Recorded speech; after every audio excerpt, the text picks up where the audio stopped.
Welcome to People Who Perform, the Real Estate Careers Podcast. Each episode will bring you conversations from business leaders and up-and-coming stars in the commercial real estate industry in Canada. Our guests will share their unique career journeys, passions, and advice on what it takes to be successful in this industry. This podcast is brought to you by Highview Partners, connecting people who perform in Canadian real estate. I'm your host, Richard Costello, and today I'm pleased to introduce Maud Chaudhary. Maud is a creative, thorough, and motivated executive with close to 20 years of real estate experience across multiple geographies. With extensive institutional investment experience, Maud is currently Senior Vice President of Parkbridge Lifestyle Communities and is responsible for leading the development, asset management, and acquisitions teams. Maud was one of QuadReal's top investment leaders as Vice President, International Real Estate Americas, and has also held senior leadership positions with Dream Office REIT, Oxford Properties Group, and Abu Dhabi Investment Authority. Maud is a Chartered Financial Analyst and has a Bachelor of Economics and Business from York University. Maud, a big welcome to you and thank you for joining us. Richard, good morning. Thank you for having me. And it's a great privilege to be on your podcast. I've seen the list of people that you've interviewed in the past, and it's a very impressive list. So glad to be here. And you've actually pronounced my name correctly. So that's the first test you've passed. And we can continue now. So wonderful. Well, we're very pleased to have you. So thanks for joining us. So Maud, you've been working in real estate for 20 years now. So growing up, did you picture yourself in this industry? It's a great way to start, Richard. I think that yes. It's a very interesting story, and I think the listeners will find it oddly interesting as well, hopefully. As a young child, growing up in Karachi, Pakistan, where I was born, my dad and other family members used to often ask me to look at their investment properties and ask for my opinions. I remember clearly on a number of occasions where for a cup of ice cream or a burger as my commission, I was asked to make real estate recommendations at the age of 8 and 10 years old. I don't know what my family was thinking at the time, so I really questioned their judgment. But oddly enough, yes, I did have an interest in the industry. Fast forward to life after undergrad school here in Toronto. My smart friends were able to land investment banking jobs. So real estate was not my first pick. It became my top option when I felt the career in investment banking was not right for me, and perhaps they felt I was not right for them. I was looking at real estate as a career option at that point in time. At the time, I saw a job posting with CB Richard Ellis, CBRE, and they were looking for a real estate analyst. And I was enrolled. I had an undergrad degree in economics and business. I was enrolled in the CFA program, and I'd taken some additional finance-related courses. And I felt that's a great role, potentially getting into the industry. I didn't know much about CB or who the people were and what the role was going to look like, but I applied. I went and saw Michael Turner, who interviewed me. Michael now runs Oxford, and we had a great conversation, met a couple of other people, and was eventually landed in the role. So kind of looking back at my childhood, Richard, and connecting the dots here, maybe this is destiny, luck, or whatever you want to call it, but I clearly had a belonging to this industry. And I've not looked back at it for the last 20 years. There hasn't been a moment over the last 20 years where I've looked back at it and I wish I'd done something different. I really enjoy what I do. Yeah, that's great. So it sounds like you had a few role models growing up then in the family, but I'm interested to ask about, how did your role models influence you to become the person you are today? Yeah, clearly, my parents, I would say, just like most people, were the influencers in my life early on. From the upbringing, education, the level of commitment to any task. My dad was a naval officer, and I saw him, working hard and providing a service to the country at the time.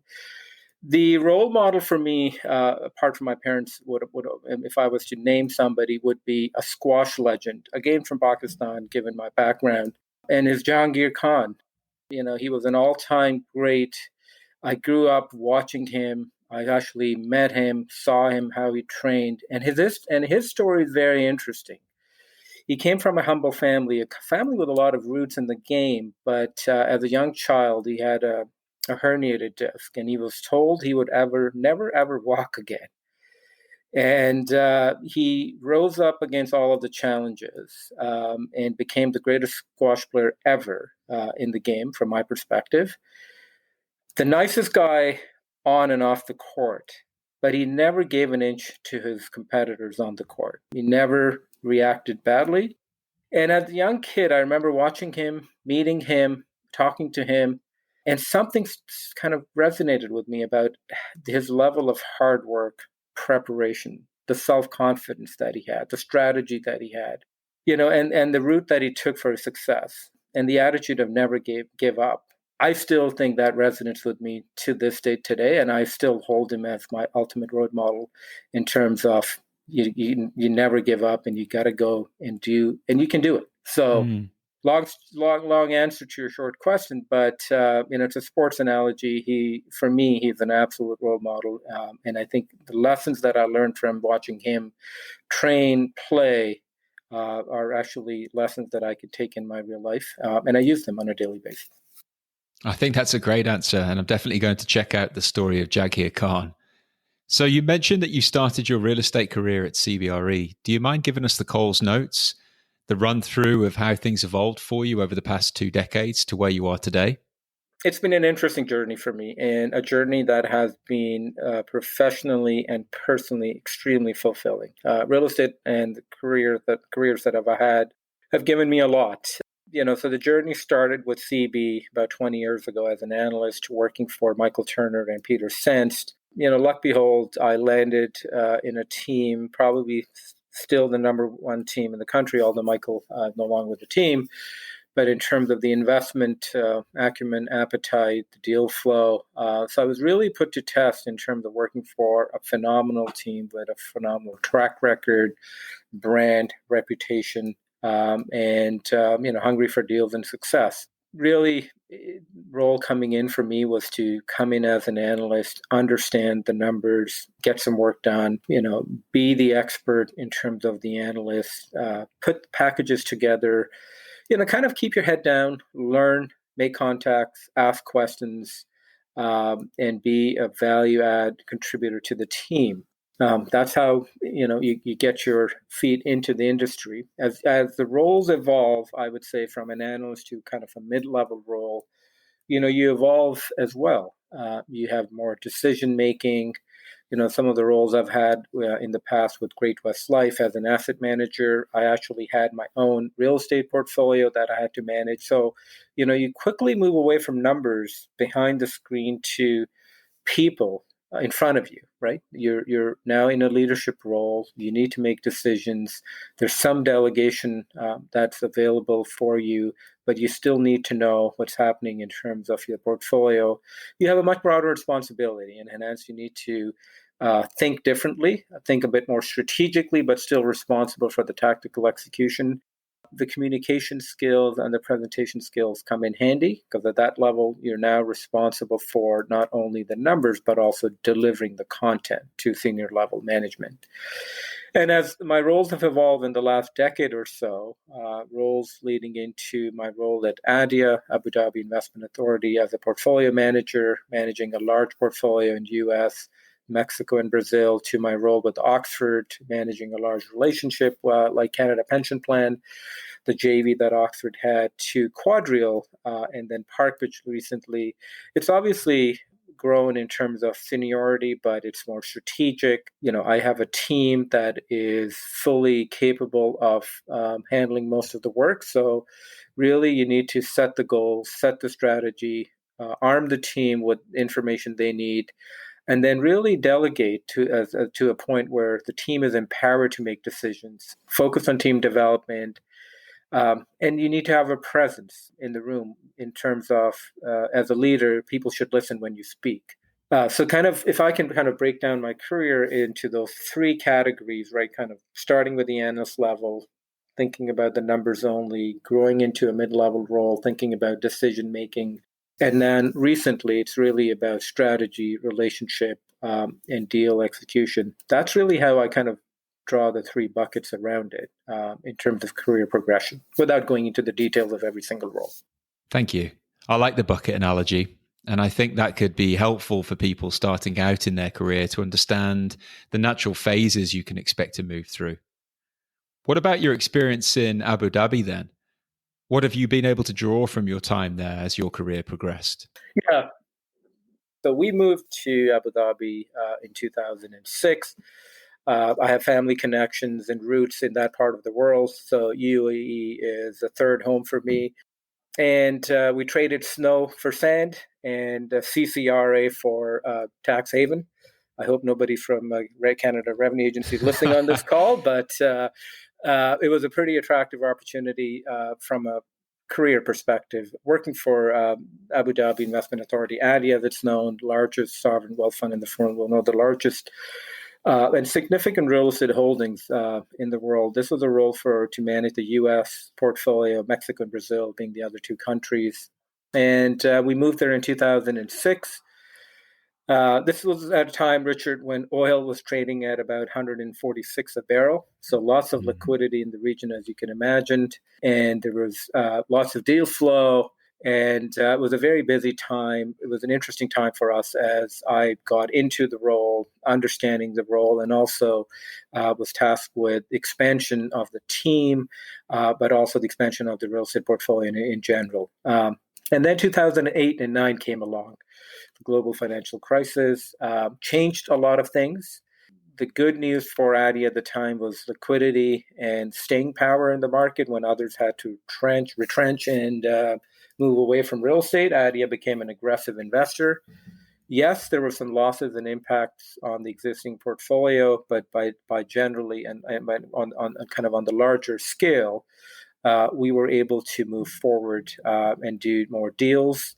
But it was also, personally speaking, I want to share that with your listeners, a humbling time for me in my real estate career. As I said, growing up and looking at real estate trends and values, which had headed up or which had have headed in only one direction, it was humbling to see what impact would have the impacts of market changes and correctness in stock market, as an example, would have on real estate liquidity and real estate valuation. We had done deals as recently as 3 or 6 months before the financial crisis had hit, that we had lost, a significant amount of our equity. Theoretical loss, but still a loss nevertheless. So it was a learning opportunity, and trying to restructure deals and renegotiate and negotiate with lenders and partners where you can go and buy deals at a discount, cents on the dollar was the terminology, good money after bad. We were able to reduce fees, increase the governance, and essentially able to buy the same real estate at a slightly lower land basis or value basis. So lots of learning, and in an experience that, although I would never want to go through it again, looking back at it, Richard, there was lots of learning for me in terms of what to do in a downturn, how to address the valuation impact, and how to move forward when everybody else is paralyzed with decision making. So some really good lessons that I was able to take from my role in that organization. I think it's fair to say we're going through some of what you experienced then, right now.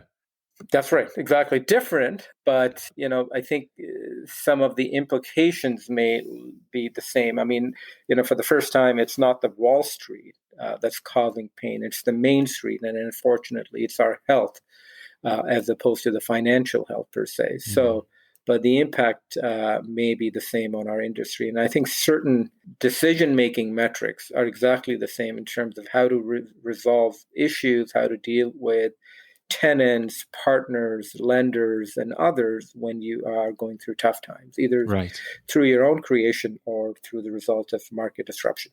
What's the one piece of advice you received in the early days that created a lasting impact on your career path? I think if there's one thing I want to pass along, which has worked well for me, is become a subject matter expert.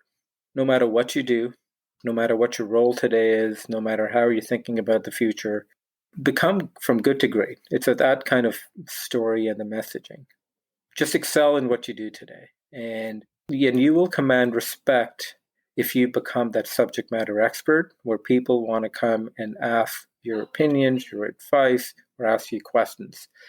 And that subject matter expertise would evolve as your career path evolves, right? You're never going to be static. Your subject matter expertise 20 years from today is very different from where you are today. And obviously, we're never going to be in that static position. So the advice I would say is be really good at what you do. And I think that will help you with advice and growth in your career, no matter what stage of career path you're on. So what's been the proudest professional moment of your career so far? I think a couple of examples that would be worth mentioning here. I would say I would go back to my role with Abu Dhabi Investment Authority. It was a restructuring of a multi-billion-dollar portfolio of office buildings in a major U.S. city, Washington, D.C. to be precise. We had bought that portfolio from Blackstone right before the financial crisis, an impeccable portfolio of Class A assets in and around D.C., truly irreplaceable assets, but clearly we paid more than what they were worth during the recession. So we liked parts of the portfolio in terms of, yes, we want to own it long term. We didn't like the pricing and we didn't like the governance in terms of how that deal was set up.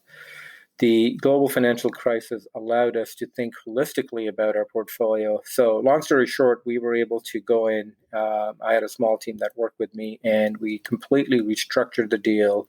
We bought a lot more ownership interest in the portfolio at a discounted price. We were able to change the fees and the promotes that were being paid to our partner and bring them down. And we were able to enhance the governance and the controls that Adia had, as an example, as part of that acquisition. And I think that deal became the deal of 2008 or 9 in terms of the restructuring, given the size, the scale, and the visibility that deal had. So that's it was tough. It was 6 months of pain, followed by an acceptance and a recognition that the pain was worth the brain damage. The second deal that I've been really proud of, part of it, was the building of RBC Water Park Place during my tenure with Oxford. I came into Oxford having that land parcel and the building as part of my asset management team and my portfolio. And Oxford had decided to build the building, and we were able to land Royal Bank of Canada, RBC, as a lead tenant. So I was part of the small asset management / development team and was involved in the decision-making right from the building design all the way to picking tiles for the washroom and negotiating with the tenant, building a property management team to support the operations, and then launching the asset and seeing that complex transform South Financial Core is a real proud moment for me. Two very different achievements, which speaks to your breadth of skill set, Maud. So what do you credit your success to? Many different factors, Richard. I've always believed in it's not me only. It's the people that work with you, for you, and the organizations that you work for. So not in any order, but I think first things first would be my team. I've been very fortunate to be part of teams and people that have worked for me and people that I work for that have been highly supportive of my decisions, the collaboration and the learning and the mentorship they've provided me. I think without them, I wouldn't be where I am and not be able to have this conversation with you. The strategies, again, going back to the strength of the organizations that I've been fortunate to be part of and their appetite for risks, but also decision-making, which is longer term in nature, really helps drive success. Nothing is short-term in real estate. It's a slow-moving animal, so you need patience and you need a defined plan to make it happen. And then lastly, I think just in life, like in anything in life, you need a bit of luck and good fortune. Sometimes being at the right time at the right place helps. So I think a combination of those 3 or 4 factors have really been what I would say credited with successes that I've had in my life. The values that we embody at Highview Partners are integral to everything we do. Be the best, do what's right, force for good, and enjoy the journey, guide every step of our process, and influence our actions and behaviours. This podcast was inspired by the value enjoy the journey, which includes building meaningful relationships within our professional community and giving back to an industry that we care deeply about. So, Maud, what's the greatest lesson you've taken from failure? I think the greatest lessons that come out of failure, don't want to sound philosophical here, but it's really built into the failure itself. Nothing tests your character like a real crisis. And nothing better than a failure where things haven't gone according to the plan. You can prepare for these scenarios. You can do desktop exercises. You can plan. But when you're put in a scenario which you're not comfortable with, it's like, when you're not in your comfort zone, I believe the greatest learning that happens physically, spiritually, mentally for all of us is when we are exposed to things that we don't know how to approach. We may have had some experience, we may have seen a YouTube video, but that's not how life works. So the answer is going to be, I think the greatest lessons for me are the failures themselves, not anything around it. It's just what happened. Where did I go wrong? What led to the decision making? Was it something that I may or my team caused, or was it something that was an effect of a decision made somewhere else? So I think as I previously talked about the two cycles I've seen, the global financial crisis, not failures, but clearly that's a timeline in my life when things didn't go according to the plan as written on a piece of paper for a real estate asset. And then with the impact of COVID on all of our lives, personal and professional. Again, not failures, but I think we all have a lot to learn. And I think our brains and our minds are being reprogrammed as we look at the world emerging from the impacts of the scenarios that we're heading in today. And I think we learned a lot 10, 12 years ago as well. So not that we enjoy dealing with these scenarios, but I think you don't appreciate you're actually growing at this point in time more than you were 6 or 9 months ago. Right. Yeah. No, and I don't mean physically. We're all gaining a few pounds here, but it's the mental growth. It's our ability to, the cognitive thinking and responses to changes and responses to things that none of us have encountered previously. Mm. Yeah, for sure. Well, inside of your job, what puts the fire in your belly and gets you out of bed every day? So my alarm clock, at 6 a.m., that's really how it starts. I think you have to have a purpose in life. And, the purpose just can't be, you need to go to work, because that's a short-lived purpose. I actually don't agree with the saying that 80% of life is just showing up. I think that's 80% of people do show up, but only 20% of the people make an effort. I think you want to be that 20% or so that actually make an effort. So showing up is one thing, I think, is how you deal with your life. So the purpose of my life is to get rich. And what I mean by getting rich is not what you may be thinking about. It's not the material richness, but the purpose for me right now is richness in terms of learning, my spiritual growth, human relationships that I cherish, and just being a better person in and around, and being able to help others in a future life. So, my purposes today have shifted over time, but it's about that richness in my character. It's about the richness in the relationships I've had. And I think the last 3 to 4 months have really shifted that focus for me more than at any other point in my life, that I really need to take a step back. I need to think about the impact that I am causing on other people, my contribution to this society, my contribution to my family, etc., has become the single most important point for me. Now, professionally, obviously, I enjoy what I do. I love working with the people that I do. I really enjoy the interactions that I have with people, both at QuadReal and my recent role at Parkbridge. And also recognize a small contribution that I make towards the pension promise.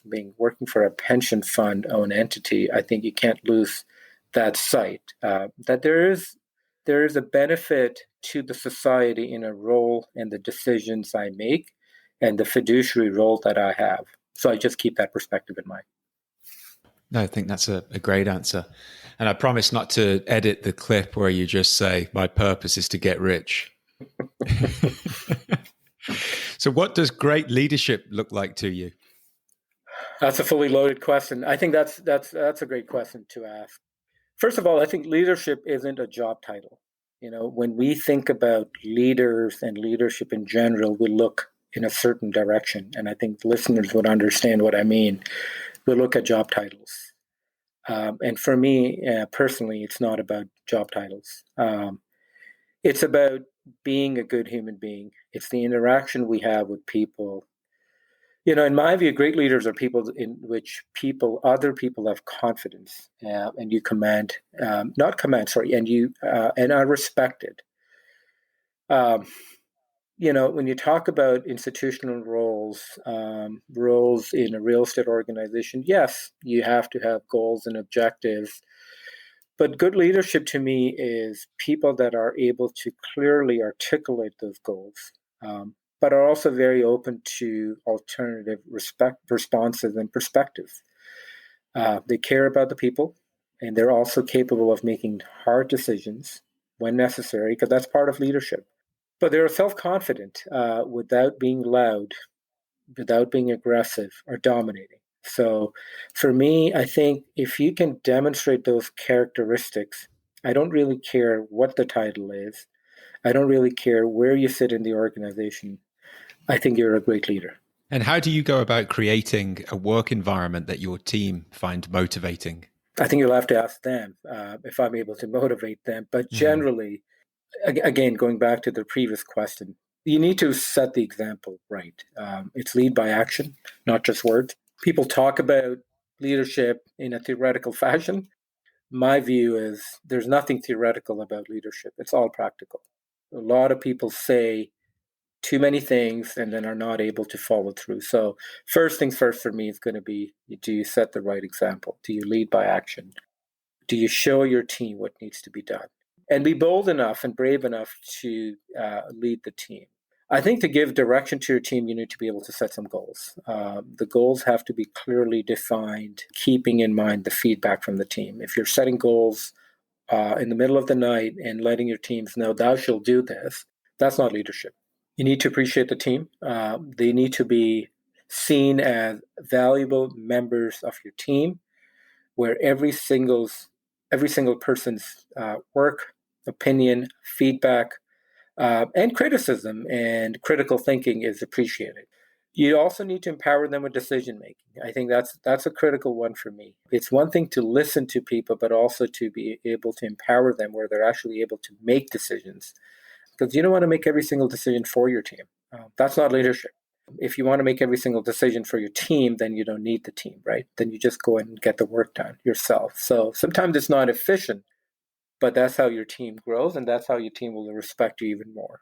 And then lastly, I would say, Richard, you need to surround yourself with the best people. So hire the best talent. Again, there's no easy way to solve for what a best talent and what a best bench looks like.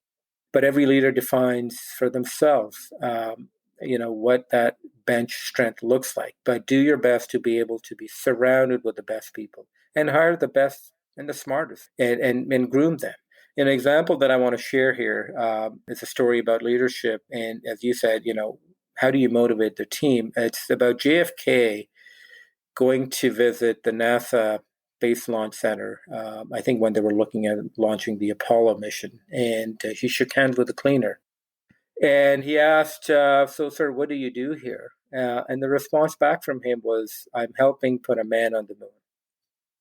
I mean, if that's not motivating for anybody, then I don't know what else would be, right? It's he was empowered. He felt that he was part of the team, and his job was not to clean the washrooms, but help put a man on the moon. I can't say it better than that. Yeah, it's a great story.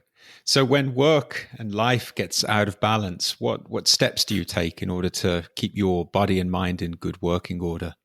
Oh, we all struggle with that, and I think it's really an important question because people have talked about mental health, spiritual health, physical health, And that's been, an area of criticism, I would say, generally in our industry and perhaps industry in general that people have ignored for a very long time. And lots of people have struggled with it. And it's a question, to be candid, I struggle with it because it's very difficult to draw the lines between work and life. And in the last few months, as we would testify, I mean, it's when does work life starts and when does personal life stops, right? You're working from home hasn't made it easier for anybody. But generally, I mean, I think the steps that I take is having a routine, pretty hard regimen around work, but also finding time for myself, physically, spiritually. I have a prayer and a meditation schedule for every day. I work out every single day. I'm an active squash player, as you can gather from my previous answer pre-COVID. I don't know if I'm able to run anymore, but I do maintain that balance between physical and spiritual health, and obviously professional responsibilities. Never easy with a young family, but my wife and kids are really that balancing barbell in terms of weight on the other side, and the desire now more than ever for me to spend more time with them. And the fact that I'm not traveling, I don't have a long commute, is really, in certain ways, refreshing. But it's a struggle. I don't have an answer. I just try to do the best I can by maintaining a pretty good balance in terms of those three things that I just talked about. That's a very honest answer, Maud. Thanks for that. It's definitely a challenging time at the moment on so many levels. I think there's this almost collective stress that's been weighing down on us that's, it takes its toll. I want to ask about your role now, and in particular about the topic of investments. So when you work for a large institutional real estate group and are responsible for investments across a broad geographic area, like the US, Mexico, and Brazil, as you were with QuadReal, I'm interested to understand, what does the role of VP investments look like? And secondly, what does your team look like in this scenario? Yeah, so the role, it depending on the organization you're at and the goals that you're trying to achieve. So the role at QuadReal was a relatively new role, QuadReal being a 4-year-old entity in a portfolio that is essentially focused in the U.S. With some investments in Mexico and Brazil, but predominantly U.S. A strategy that was being baked as I arrived, but a very clearly defined plan for expansion into the U.S.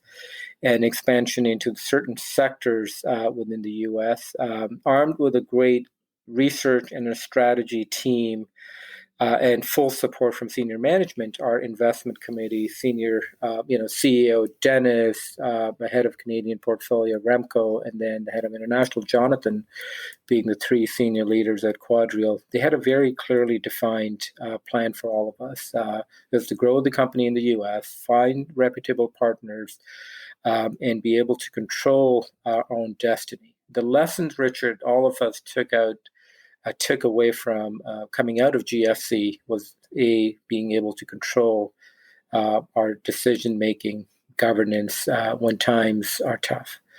The days of just allocating capital or, investing in a fund per se was not the model that QuadReal was interested in. It was about active decision-making real estate. It was about, we know this industry, we know the markets, we know the segments, we know the sectors, and we know the players, and we're able to make decisions because we're all real estate people. This is not about passive investing. So I kind of just wanted to give your listeners a sense of how we were setting up the investment stage. Once that was all set up in terms of the strategy, then we went out and found the appropriate partners. So for me, it was, what I would describe this as a strategy-based, but a relationship-driven execution of the business plan, right? The tie to the strategy was first and foremost, and then we had to find entities, organizations, or people that we would be most comfortable getting in bed with. So understanding the partners was really a key skill, and perhaps the greatest amount of time that I spent was to travel and meeting with these people understanding their pain points and their push buttons, understanding what was important for them, decision making, their own governance. And then obviously, once you get comfortable with somebody, yes, you go through your processes in terms of approvals, legal documentation, etc. But I would say the role from a VP of investment, first and foremost, was setting the stage right, making sure there's a connection back to the strategy, and making sure any partner or JV partners that you were recommending would be a fit for QuadReal. In terms of your second question, in terms of the team looked like, the team was relatively young and lean. We had a couple of VPs reporting into a managing director, Tim Works, who heads the Americas, and then an extremely smart, bright, and talented team of young analysts and associates. And I think QuadReal was extremely fortunate, lucky, or whatever you want to call it, to assemble a team of the analysts that they'd assembled. And, that made my life a lot easier. A lot of work was done with the help of the team, and they were hungry to learn the business, understand the markets, meet with the people, expand the relationships, and then using their knowledge in terms of spreadsheets and presentation really helped us in putting the deals together. And then on top of that, our research team at QuadReal, I believe second to none in the industry, really helped with the decision-making and approval. So, and again, going back to your earlier question about the team, it was really an all-round effort between legal, research, the senior members of the QuadReal team, finance and accounting. As a new organization, QuadReal was able to really drive forward as opposed to being hampered with decision-making as you set up an organization. So we didn't have any of the growing pains, and even if we did, we were able to hide it from our partners pretty well. Right, yeah. So hypothetical question, if you had a chunk of change to invest in real estate in any market in North America, where would it be, and what asset class would you look at? It's an interesting question. I think I would definitely view the change that's happening from a COVID perspective. There's two trends that are going to be clearly visible. Things that are going to get accelerated in terms of the impacts of COVID, e-commerce and technology. And then there's things that are going to either slow down or will have to make some real drastic changes as it relates to real estate. But I think to answer your question directly, the strategy that I would take today would be a beds and sheds approach, housing and industrial logistics. I think if you look at the demand for residential today in any major city, whether it's US or Canada, it's a lack of affordable residential housing options in any major city. So, if you think about the strategy that QuadReal has undertaken, they're focused on multifamily in the US, multifamily in Canada. And then my role today with Parkbridge is really focused on the affordable residential communities, as we call the missing middle. So my first investment in any major U.S. city would be focused on solving for that residential affordable piece. And then industrial logistics. I mean, that sector has seen tremendous growth in terms of logistics demand, kind of the last mile industrial, the big distribution and warehouses, and the growth of Amazon and other 3P tenants. It's just, I think that sector has got some legs and growth, and COVID has really accelerated the demand for logistics and our buying habits. So the answer doesn't change with COVID. I think it still remains beds and sheds for a very long time to come. And in any major market then, I guess, in the US? Agreed. In most major US markets, I think those two strategies, you can't go wrong. And what about outside of North America? Does the same apply? To be honest, yes. I don't think anything changes. Now, there are some trends in Asia and Europe that may be slightly different. I mean, if you think about the multifamily market or the PRS market, as it's called in UK and Europe, that market is not fully developed as much as it's in the US. So there's even more of an opportunity to do that in United Kingdom, as an example. In Ireland, it's fairly developed in Germany, but there are other European countries where rental for rent product, which has been designed as rental housing, there's absolutely pent-up demand. And I think QuadReal has done a few deals and taken steps to move in that direction. And the same thing applies to the logistics sector in general.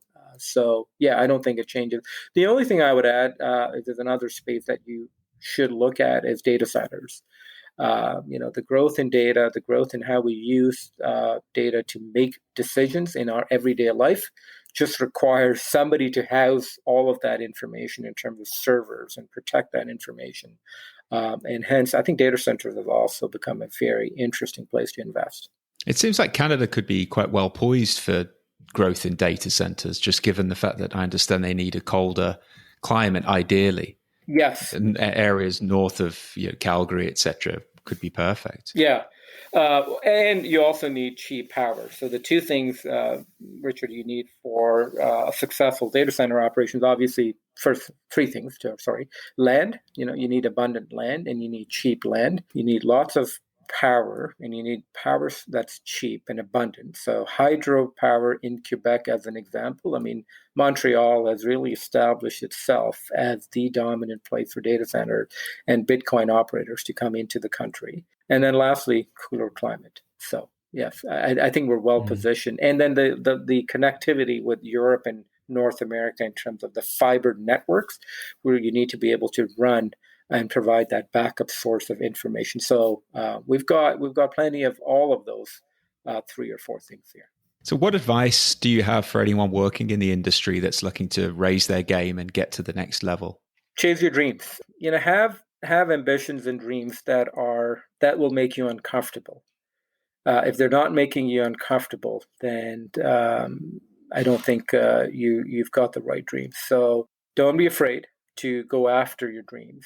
Also, for younger people, I would say raise your hand in the organization and being, show yourself as being that person that people can go and ask for advice or ask you to, help them with things.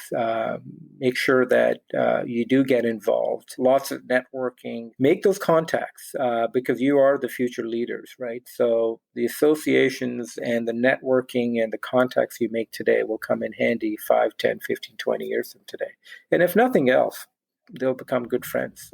You'll be able to call people up, whether it's personal or professional, and ask for their advice and opinions, and have somebody that you can talk to. So, one thing I regret, and to be candid with the listeners, is I was slightly afraid of my own skill set early on, and I was reserved and didn't make sure that I was being heard in the room.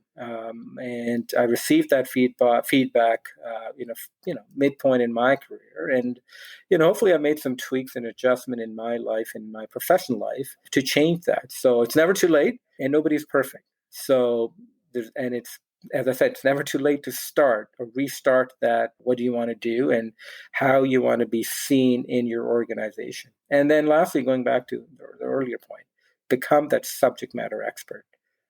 You people will come to you and you'll be respected no matter where you are and what level or rank or title you have. Yeah, that's great advice. Thank you. So we're kind of moving towards the end of the questions here. But what's one thing that you're passionate about that people at work may not know about you? And I'm assuming they all know you're an avid squash player. So you've got to think of something else here. And things that I can share with people in an open forum. So exactly. And for me, it's news and international politics. I really have a passion for current events. Deeply involved in what's happening around me, especially around the world. So I get a lot of grief from my family in watching news channels in the evening. But that's what I do, to be honest. So I'm a news junkie, and I rely on a lot of global news networks for my daily news fix. That's how I start and end my day every day. So that's probably a fact that not a lot of people know about me. Okay. Well, thank you. Well, we'll end up here with 5 quick fire questions. Okay. Oh boy. This is a culinary first question. So number 1, what's your all-time favorite food and drink pairing? So you're having your favorite drink. What is the accompanying snack? Oh, so we're in the summer months, and I've been doing a lot of barbecue. So I would say for me, recently, it's a nicely grilled steak with a freshly squeezed lemonade with mint on top. That's clearly my favorite for the last few months. Sounds very good. Number 2, most memorable live music experience. That's a tough one. I've had a few. I mean, I've having lived in many different parts of the world and been exposed to different types of music. It was a concert that I attended many, many years ago. It was a favorite. It was a Sufi poet that I listened to back in, I think it was in Turkey.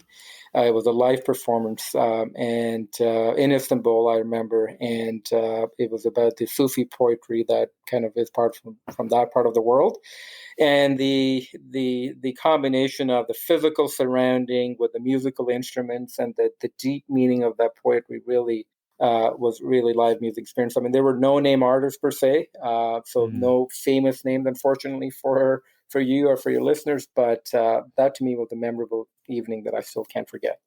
Number 3, I think we might know the answer to this. If you could be a professional sports person, what would be your chosen sport? Okay, we'll pass on that. Okay. Number 4, what's one thing under $100 that you've bought recently that's changed your life for the better? A 1999, so $20 mousetrap from Amazon. So Okay. I had a bit of a backyard infiltration of mice, and that's probably the best $20 I've ever spent. Number 5, so the public figure that you have the most respect and admiration for. Good way to say Donald Trump, but no, I think it's very clear for me. It's Jacinda Ardern, the Prime Minister of New Zealand. As I said, I love News Junkie, and I watched her grow up as a Prime Minister. I mean, obviously in her role, we need more leaders like her. I think that the way she's handled the shooting that happened in the country a few years ago, to her response to COVID, and how she deals with issues at hand, and how she's made New Zealand a much safer place to live, and a much more tolerant place to live. I mean, I think it's absolutely first-class leadership. It really shows all of us, especially men, we're not good enough, man. We need to get more of our female leaders to step up. We need to give them more discretion. But if we have more Jacindas running around different countries of the world, we'll all feel a lot safer. I completely agree. And there's been a few articles written recently highlighting the countries that seem to be dealing with the coronavirus most effectively all have female leaders. It's really quite striking. Okay, then, Maud, I'll let you go. We really appreciate your time. Thank you for being so open and honest. It's been great to chat with you. Thanks so much. Hey, my pleasure, Richard. Thank you. And once again, all the best to you. Take care. Thank you for listening to People Who Perform, the Real Estate Careers podcast brought to you by Highview Partners, a talent search and recruitment firm focused exclusively on Canadian real estate. If your real estate team is looking to find the best next hire, or if you're ready to make the best next move in your career, then reach out to Highview Partners today. Follow us on LinkedIn and visit us at highviewpartners.ca.